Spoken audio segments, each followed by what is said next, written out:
بے چینی اپنی جگہ مگر وہ لہجے کی نرمی، وہ دیما کے لیے اس کی مخصوص گرمجوشی اور محبت نہیں بدلی۔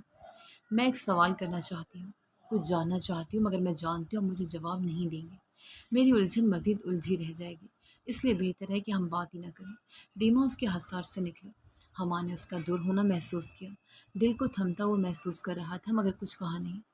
اپنی بے چینی سے پریشان وہ ضبط سے اپنی جلتی آنکھیں بند کر گیا، پھر کچھ توقف کے بعد آنکھیں کھول کر دیما کو دیکھا۔ تم سے صرف سچ کہوں گا، پوچھو کیا پوچھنا ہے، وہ سنجیدگی سے بولا مگر لہجے میں نرمی تھی۔ کیا یہ سچ ہے آپ کے کزن کے قتل میں جتوئی خاندان کا کوئی ہاتھ نہیں ہے؟ آپ جانتے ہیں نا یہ سچ؟ دیما نے سوال کیا اور حمان کو حیران کر دیا۔ میں سچ جانتا ہوں یا نہیں اس کو چھوڑ، جرگا اسی لیے بیٹھا تھا کہ سچ جھوٹ کا فیصلہ ہو سکے۔ اگر جتوئی خاندان بے قصور تھا تو ثابت کیوں نہیں کیا؟ وہ بے تاثر لہجے میں الٹا سوال کر رہا تھا۔ دیما چپ سی ہوئی، دماغ کی ایک گرہ کھلی تھی مگر ابھی بہت بل باقی تھے، بہت سی گرہیں باقی تھیں۔ اور کیا؟ دیما نے سوال کرنا چاہا جب حمان نے اس کی آنکھوں میں دیکھتے اس کی بات کاٹی۔ اب تم یہ بتاؤ، یہ کیسے یقین سے کہہ رہی ہو کہ جتوئی خاندان بے قصور تھا؟ تمہیں آج کیسے خبر ہو؟ حمان نے آج پر زور دے کر سوال کیا۔ اس بار لہجہ بھی سنجیدہ تھا اور چہرہ بھی بالکل سنجیدہ ہو رہا تھا۔ دیما سٹ پٹا گئی۔ کیسے بتاتی، رکھی آئی تھی، چوری چھپے ملاقات بھی کی، سچ بتایا اور موبائل دے کر چلی گئی۔ دیما کا چہرہ رنگ بدل رہا تھا اور حمان اس کے چہرے کا ایک ایک تاثر توجہ سے دیکھ رہا تھا۔ مجھے ایسے مت دیکھیے سائیں، میں آپ کے غصے سے نہیں ڈرنے والی۔ وہ جواب دینے کی بجائے اس کی نظروں پر ہتلا کر بولتی خود کو بہادر ظاہر کر رہی تھی۔ حمان نے اس کا چہرہ تھام کر بے باک سی گستاخی کی۔ دیما کا چہرہ سرخ ہوا تھا۔ کیونکہ میں تمہیں ڈرا نہیں رہا، جس دن میں نے ڈرایا اس دن تمہیں کوئی پناہ نہیں ملے گی دیما۔ اس نے ایک نرم سی سرگوشی کی تھی، الفاظ دھمکی آمیز تھے۔ دیما گھبرا کر کروٹ بدلتی آنکھیں بند کر گئی اور حمان پرسوچ نظروں سے اس کی پشت دیکھتا رہ گیا۔ سفید حویلی میں حمان کے ولیمے کی دعوت بہت شاندار کی گئی تھی۔ زرینہ بیگم اللہ اللہ کرتی رہیں، خیر سے ولیمہ گزرا، کوئی مسئلہ نہیں ہوا تھا۔ ولیمے کے روز لوگ خوش تھے مگر دیما چپ چپ سے تھی۔ تیاری کے دوران کمرے میں تنہائی ملنے پر جب اس نے موبائل چیک کیا تو ایک میسیج آیا ہوا تھا، عجیب سا میسیج۔ ایک یہ ضد کہ میرل جتوئی نے قتل نہیں کیا اور یقین دلایا گیا تھا کہ جلد دیما کو سفید حویلی سے آزاد کروا لیا جائے گا۔ وہ سفید حویلی میں دل نہ لگا، وہ تب سے پریشان بیٹھی ایک ایک کا منہ دیکھ رہی تھی۔ یقیناً میرل جتوئی یا سجاول جتوئی کوئی ہنگامہ کھڑا کرنے والے تھے۔ وہ پہلے اپنی حویلی سے نکالی گئی تھی۔ سفید حویلی میں آنا اور ذلت اٹھانا بہت مشکل تھا۔ اسے مقام نہیں مل رہا تھا، وہ بنی تھی، ڈری ہوئی تھی۔ مگر اب وہ وقت گزر رہا تھا، اب مردوں سے سامنا نہیں ہوتا تھا اور اب حمان اس کے پاس ہی رہتا تھا۔ پھر جو محبت حمان میرانی اسے دے رہا تھا ویسی محبت اسے زندگی میں نہ کبھی کسی نے دی تھی نہ کوئی دے سکتا تھا۔ دیما اب سفید حویلی سے نکالے جانے پر ڈری ہوئی تھی، جانا ہی نہیں چاہتی تھی۔ حمان کا ساتھ اتنا سکون دیتا تھا کہ کبھی کبھی گھبرا کر سوچتی تھی وہ پہلے سے اسے پسند کرنے لگی تھی یا اب ایسا ہو رہا تھا۔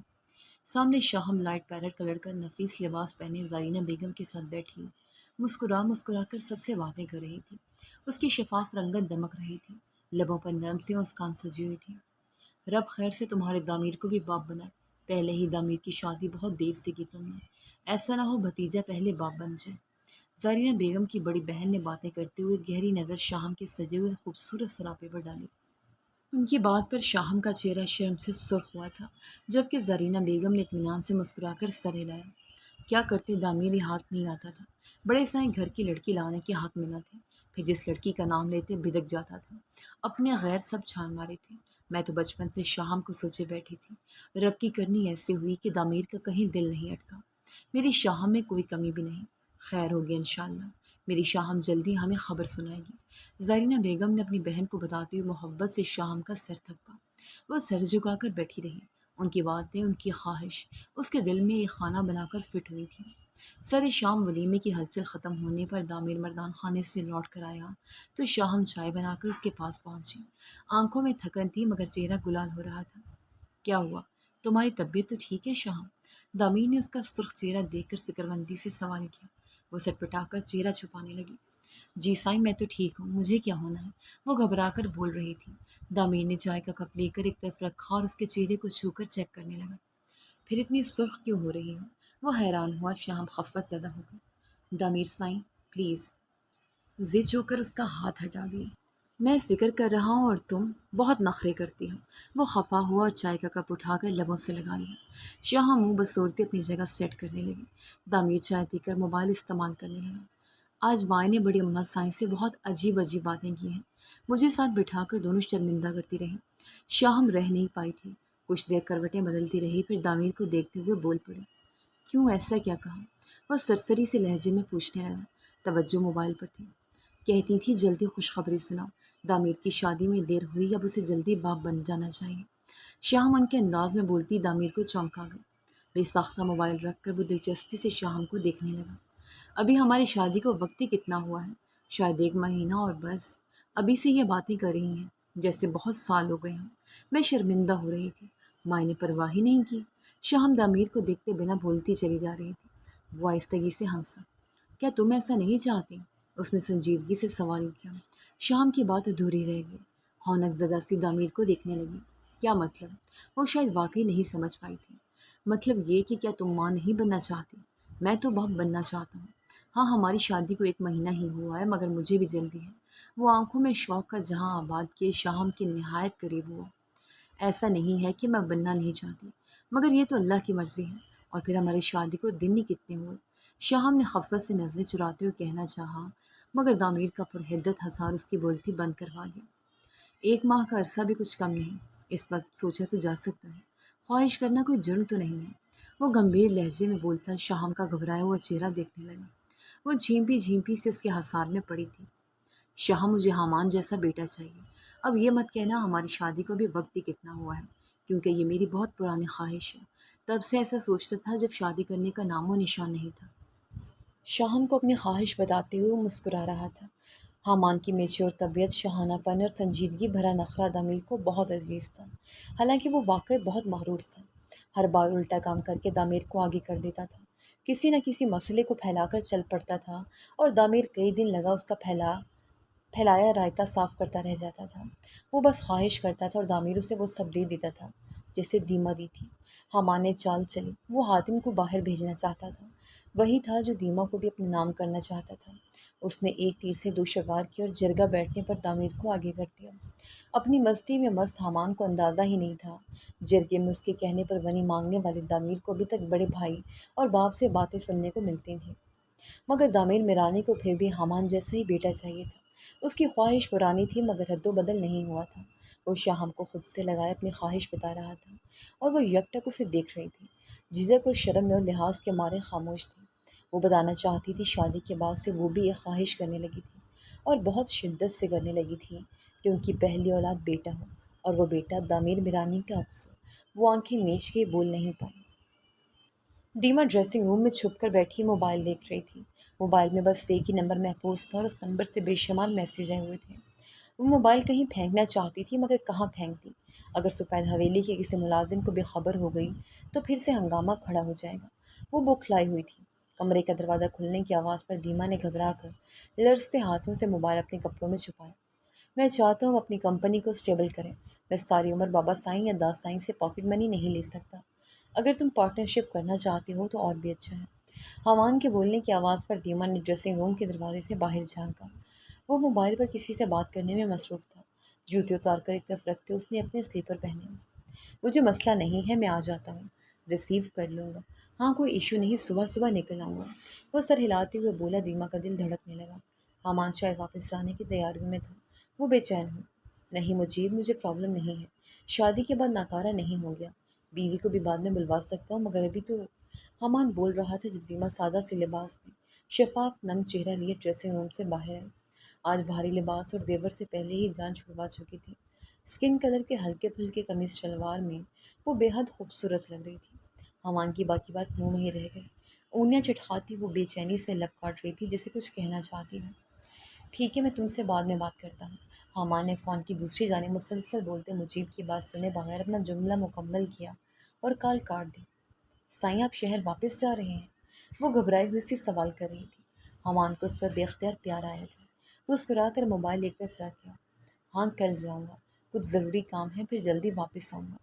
وہ نرمی سے اپنے بھاری ہاتھ میں اس کا نازک سا ہاتھ تھام کر بولا، اور اس کے ہاتھ کی ہتھیلی پر اپنے تپتے لب رکھ گیا۔ دیما کو لگا اس کی نم ہتھیلی پر کسی نے انگارہ رکھ دیا ہو۔ اس شدت بھرے لمس پر وہ سمٹ سی گئی تھی۔ سائیں اب واپس نہیں جائے، میں پیچھے اکیلی کیا کروں گی؟ اگر کچھ ہو گیا تو؟ مجھے سب سے ڈر لگتا ہے، میں کسی کی عادی نہیں ہوں۔ آپ نہ جائیں، وہ بے ساختہ سی درخواست کرنے لگی۔ اور حامان کو لگا زندگی وہیں رک گئی ہے، وقت ساکن ہو چکا تھا۔ بس وہ تھا اور دیما کے گلابی لبوں سے ادا ہوتی درخواست تھی۔ وہ اپنی جان بھی وار دیتا، پھر یہاں تو اس کے قریب رہنے کی التجا تھی۔ تو کیا تم میری عادی ہو؟ مجھ سے ڈر نہیں لگتا؟ کیا تمہیں میرا ساتھ اچھا لگتا ہے دیما؟ وہ اس کی کمر کے گرد بازو پھیلا کر اسے اپنے قریب کرتا سوال کر رہا تھا۔ اس کے شدت بھرے ہسان میں دیما کا وجود کپ کپا گیا۔ میں عادی نہیں، مجھے بس آپ سے ڈر نہیں لگتا۔ وہ نروس سے اپنی کیفیت بتا رہی تھی۔ وہ حویلی میں سب سے غسیلا انسان، جس کے سامنے آتے ہی ملازمین تھر تھر کانپنے لگتے تھے، وہ اسے بتا رہی تھی کہ اسے ڈر نہیں لگتا۔ حالانکہ وہ خود اس کے غصے کی گواہ تھی۔ وقتی خوف کی لپیٹ میں آتی تھی، مگر اس کے دل میں ایک یقین سا پیدا ہو چکا تھا کہ حامان میرانی اس پر کبھی ہاتھ نہیں اٹھائے گا، اس پر کبھی نہیں چیخے گا۔ شاید اس پر مان ہی ایسا تھا اسے۔ تم میری محبت پہچان رہی ہو، تم اسی مرحلے میں ہو۔ وہ اس کے نرم رخسار پر لمس چھوڑتا مدھم لہجے میں بولا۔ دیما کا رخسار شرم سے سرخ ہوا۔ میرا بہت ضروری کام ہے، جلدی آ جاؤں گا۔ کوشش کروں گا 3 دن سے زیادہ نہ لگے۔ اس نے دیما کو سمجھاتے ہوئے اجازت مانگی تھی۔ اس کے ہر میں سکون سے چھپی دیما مچل اٹھی۔ نہیں حامان صاحب، 1 دن کے لیے بھی نہیں جائے۔ آپ مجھے چھوڑ کر چلیں گے تو پیچھے مجھے کچھ ہو جائے گا۔ سب مجھ پر غصہ کریں گے، نفرت کا اظہار کریں گے، یا پھر کوئی اور حادثہ، کچھ اچانک کوئی انہونی ہو جائے گی۔ میں جانتی ہوں، مجھے پتہ ہے۔ وہ بے چینی سے بولتی پاگل ہو رہی تھی۔ سجاول جتوئی کا خوف سر پر سوار ہوا۔ بتا نہیں پائی اپنے حویلی والوں کا خوف اس کا پیچھا نہیں چھوڑا۔ سجاول کی حرکت نے اسے سہما دیا تھا، اور پھر وہ چھپا ہوا موبائل اور رکھی کی ہمت بھری حرکت۔ سفید حویلی میں اسے کسی سے کوئی امید نہیں تھی۔ دامیر میرانے سے بھی اسے خوف محسوس ہوتا تھا۔ زرینہ بیگم بھی حامان کے ذکر پر صرف اسی کی دادی بن جاتی تھی، تب اسے وہ اماں سائیں جیسی لگتی تھی، جو دیما سے محبت جتا کر بھی شیریں کی دادی بنی رہتی تھی۔ دیما کو لگنے لگا تھا حامان کے علاوہ وہ کسی پر یقین نہیں کر سکتی۔ دیما ایسا کچھ نہیں، اب تمہیں یہاں رہنا ہے۔ کیا ساری عمر ڈرتی رہو گی؟ حامان نے اس کے چہرے پر پھیلتی نمی دیکھی تو فکر مند ہو گیا۔ بے اختیار اس کے چہرے کی نمی کو اپنے ہاتھ سے خشک کرنے لگا۔ میں نے یہاں آپ کے ساتھ ہی رہنا ہے، میں اکیلی نہیں رہ سکتی سائیں۔ میں ونی ہو کر آئی ہوں۔ آپ ونی کی حیثیت نہیں جانتے، سفید حویلی والے جانتے ہیں۔ وہ روحان سی ہو گئی، حامان کو سمجھانا چاہتی تھی۔ دیما، دیما، تم غلط سمجھ رہی ہو۔ وہ بیچارگی سے اس کے بعد سنوارتے اسے دیکھ رہا تھا۔ آپ نہیں سمجھ رہے حامان سائیں، آپ کو سمجھ نہیں ہے، یا مجھے اس مقام تک نہ لاتے۔ اگر لے آئے ہیں تو اس طرح مجھ سے لاپرواہ نہیں ہوں۔ سب مجھے مار ڈالیں گے، آپ کہیں مت جائیں۔ دیما بری طرح رو پڑی۔ حامان پریشان ہو گیا، اسے خود سے لگا بیٹھا رہ گیا۔ اسے بہلاتا رہا، سمجھاتا رہا۔ وہ سو نہیں پا رہی تھی، پھر سو گئی، تب بھی اس کا کردہ مٹھیوں میں جکڑ کر پڑی تھی، جیسے نیند میں بھی اسے خود سے باندھ رہی تھی۔ حامان نے آہ بھری، وہ ایسے سینے سے لگی اور حامان اسے چھوڑ کر چلا جائے، اس کے بعد کی سانس کیسے لے گا؟ وہ کر ہی نہیں سکتا تھا۔ وہ اپنی کمپنی بنا چکا تھا، اس پر کام شروع کرنا تھا، اس کا جانا ضروری تھا، مگر وہ دیما کو مایوس کیسے کرتا، اس سے رلاتا کیسے؟ ہلو مجیب، کچھ دن ویٹ کر لو پلیز، میں نہیں آ پاؤں گا۔ میں اپنی بیوی کو ایسے چھوڑ کر نہیں آ سکتا، وہ پرمیشن ہی نہیں دے رہی۔ حامان بیچارگی سے بول رہا تھا۔ مجیب کہہ کے لگا رہا تھا، حامان، تم وہی ہو نا جو کہتی تھی تم کبھی محبت نہیں کرو گے، تم جھک نہیں سکتے۔ آج بھابھی کی پرمیشن نہ ملنے پر حویلی سے نہیں نکل سکتے۔ مجیب ہنس رہا تھا۔ محبت تو اب ہو گئی، میں جھک گیا ہوں، میں اسے رلا نہیں سکتا۔ وہ ایک بار روک لے تو پھر میں کہیں نہیں جا سکتا۔ بس ہو گئی محبت۔ حامان اب حامان نہیں رہا۔ وہ مسکرا کر دیما کو دیکھ رہا تھا، پھر جھک کر اس کی نم پلکوں کو اپنے لبوں سے چھونے لگا۔ وہ دیما کا دیوانہ تھا، اب تو ہو گیا تھا دیوانہ۔ اب کیا کر سکتا تھا؟ وہ اسے باندھ رہی تھی، وہ اس سے بن گیا۔ تم نے بہت اچھا کام کیا ہے، مگر تیار رہنا، اگر دیما کو موقع نہ ملا تو تمہیں شاید پھر سے سفید حویلی جانا پڑے۔ سفید حویلی والے اتنی آسانی سے اسے نہیں چھوڑیں گے، اب تو پھر باقاعدہ شادی کی جا رہی ہے۔ سجاول نے رکھی کو شاباش دیتے ہوئے سمجھایا۔ آخری جملہ اس کے اندر لاوا پکا گیا تھا۔ رکھی گمسم سی کھڑی تھی، سفید حویلی سے نکلتے اس پر انکشاف ہوا تھا۔ میرل کا وہ دوست جو اسے سب سے زیادہ اچھا لگا تھا، حامان، وہی سردار حقان کا چوتھا وارث تھا، اور دیما کا نکاح اسی سے ہوا تھا۔ رکھی کے لیے اب اپنی بات پر قائم رہنا مشکل ہو گیا تھا۔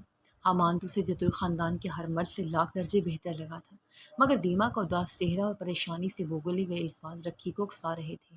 وہ سجاول کی مدد سے دیما کو سفید حویلی سے واپس لائے۔ میں تیار ہوں سائیں، آپ جب حکم کریں میں چلی جاؤں گی، آپ بس میری دیما بیوی کو جلدی واپس لیں۔ رکھی نے دیما کی خاطر التجا کی۔ آئے گی، ضرور آئے گی، بس ایک بار میرا دیما سے رابطہ ہو جائے، وہی اپنی مدد کر سکتی ہے۔ وہ میرے پاس آ جائے، پھر میں دیکھتا ہوں حمام میرانی کیسے دھمکی دیتا ہے مجھے۔ سجاول مونچھوں کو تاؤ دینے لگا، اس کی آنکھوں میں عجیب سی چمک تھی۔ رکھی اسے دیکھتے ہوئے ساختہ حمان کو یاد کرنے لگی، سلجھا ہوا، انتہا کا خوبصورت اور دلکش، وجیح اور دراز کر۔ اس کے چہرے پر بہت نرمی ہوتی تھی اور اس کا لب و لہجہ تو بہت پیارا تھا، مدھم اور بھاری سا، سماعت کو سکون پہنچاتا ہوا۔ اگر حمان اچھا ہوتا تو کاش حمان دیما کے ساتھ اچھا ہوتا۔ کتنی پیاری تھی موم کی بنی گڑیا، گلابیاں بکھیرتے شفاف رنگ والی۔ حمان میرانی محبت کر لیتا تو رکھی کبھی اسے سفید حویلی سے واپس نہ لاتی۔ رکھی آہیں بھرتی زنان خانے میں پہنچی۔ سامنے شیریں بیزار سی صوفے پر بیٹھی تھی، سجی سنوری زرق برق لباس اور بھاری زیورات پہنے۔ اما سائیں نے اسے سختی سے کہا تھا کہ ہمیشہ سجی سنوری رہنا۔ زبردستی میرل کی زندگی میں داخل ہوئی تھی، زبردستی جگہ بنانے کے لیے بہت جتن کرنے پڑ رہے تھے، اور شیریں ابھی سے اکتا رہی تھی۔ ساتھی بھی تو من پسند نہیں تھا، اسے میرل زہر لگتا تھا، اپنے سے کمزور لوگوں پر چیخنے والا، بزدل اور کمزور مرد جو اپنی پسندیدہ لڑکی کے لیے بھی اتنی طاقت نہیں رکھتا تھا کہ اسے بچا سکتا۔ اب شیریں پر اپنی نفرت انڈیلتا تھا۔ اسے تو سجاول جتوئی پسند تھا، روب دار باپ چچا کو چپ کروا دینے والا، جو حویلی میں کسی کے آگے نہیں جھکتا تھا، نڈر اور زبان کا پکا، چاہے بے رحم تھا۔ رکھی اسے دیکھ کر سر جھٹک گئی۔ جتوئی حویلی میں ہر فرد الجھا ہوا تھا، ہر فرد ادھورا تھا۔ میرل شیریں کو پا کر بھی ہاتھ ملتا رہتا تھا۔ سجاول دیما کو پانے کی کوششوں میں تھا، اور شیریں سجاول کو دیکھ کر آہیں بھرتی تھی۔ سب ادھورے تھے، سب کی نیت میں کھوٹ تھا۔ رکھی نے آج تک جتوئی حویلی میں دیما جیسی اندر باہر سے ایک جیسی شفاف شیشے جیسی سادہ شخصیت نہیں دیکھی تھی۔ وہ دیما کے لیے افسوس کر رہی تھی، اور مردان خانے میں بیٹھ کر سگریٹ پیتا سجاول سرخ شاطر آنکھوں سے غیر مرئی نقطے پر نظر جمائے حمان اور دامیر کو سوچ رہا تھا۔ ایک چال تم لوگوں نے چلی تھی، اب ایک چال میں چلوں گا۔ جتوئی حویلی کی جو لڑکی بنی کی ہے، اسی لڑکی کے ذریعے تمہیں مات دوں گا۔ وہ منصوبہ بنا چکا تھا، ارادے باندھ رہا تھا، وہ پیچھے ہٹنے والا نہیں تھا۔ اب انا کا معاملہ تھا، اب ہٹ جاتا تو شرم سے ہی ڈوب مرتا۔ جاری ہے۔